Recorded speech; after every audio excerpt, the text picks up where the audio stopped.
Tom Hanks has been in Hollywood long enough to know what makes a real movie star. He's worked with legends, shared the screen with Oscar winners, but when you ask him who the real #1 movie star is, he doesn't hesitate. Not Bogart, not Brando, not even one of his own generation.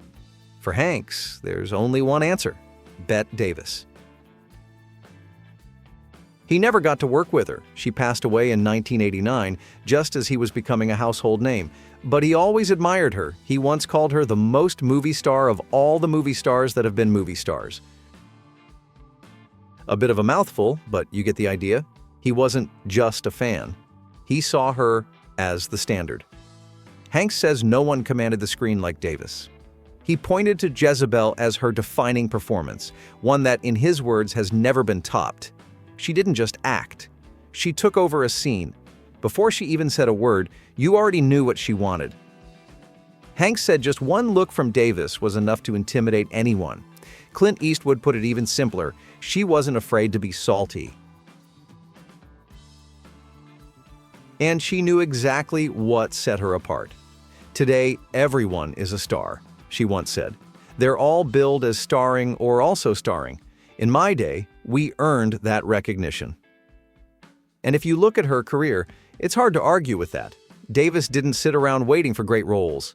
She fought for them. She pushed for better scripts, better directors, better co-stars, and she didn't have time for actors who coasted on their looks.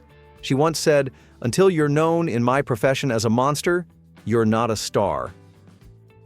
Even though Hanks never worked with Davis, he did get to meet her once, and it's one of those classic, awkward, only-in-Hollywood stories. It was at the Oscars, back in the late 80s, and Hanks was still pretty new to the A-list scene.